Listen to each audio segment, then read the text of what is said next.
There comes a point in life, often somewhere in the middle years, when the seasons begin to feel different. Christmas still arrives on schedule, the lights still go up, the calendar still fills, but something inside no longer moves in quite the same way. If you're listening to this and feeling a quiet distance, not dramatic loneliness, just a sense of being slightly apart from things, you're not unusual. Many people experience this, though few ever speak about it openly. Life accumulates, responsibilities, losses, compromises that once felt sensible and now feel heavier than expected. And by the time December comes around, there's often a moment of realization that the noise of the season doesn't quite reach where you're standing. This isn't a failure.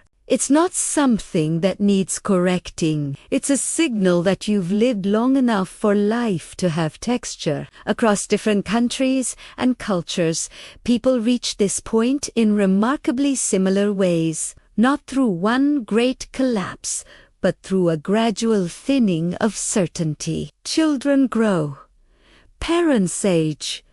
Relationships change shape. Work becomes less central or more exhausting. And somewhere along the way, the version of yourself you once relied on no longer answers quite as quickly. At Christmas, that gap can feel sharper. There's an expectation to participate, to be cheerful, grateful, involved, even when your inner life has become quieter, more reflective, less interested in performance. If that's familiar, it doesn't mean something has gone wrong. It often means you've outgrown the simpler explanations. What helps in moments like this is not instruction or reassurance, but permission. Permission to experience the season as it actually is, rather than as it's advertised. Sometimes that means allowing the days to be smaller, a walk taken without destination, a warm drink held longer than necessary, a moment of stillness that isn't filled with purpose. These aren't solutions.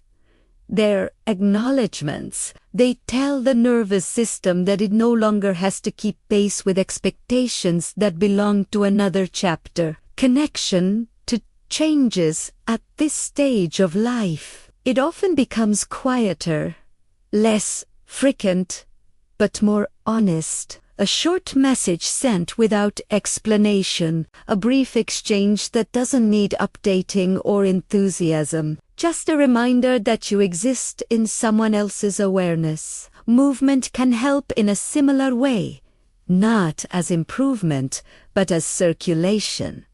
A short walk, stretching without counting, allowing the body to remind the mind that it still occupies the world.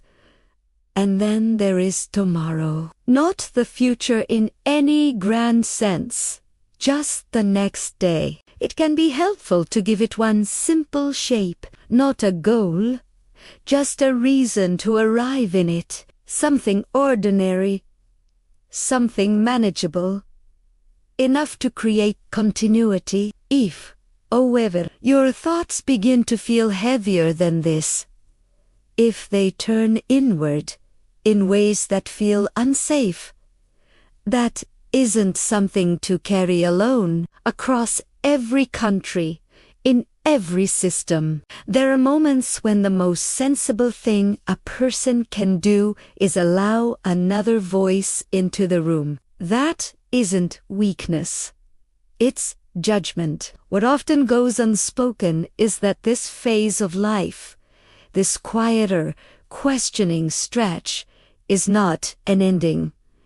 It's a reorientation. The values that once guided you are being examined, not discarded. The noise reduces so that something more accurate can be heard. Loneliness, in this sense, is not a verdict. It's a condition that asks for attention, not condemnation. If this reflection resonates, you're welcome to stay. These conversations continue here, unhurried, without instruction and without performance. Some people leave a thought in the comments, not to be answered, just to be placed somewhere outside themselves. And if you choose to subscribe, it simply allows these reflections to meet you again when the timing feels right. For now, it's enough to acknowledge where you are. That, in itself, is not nothing.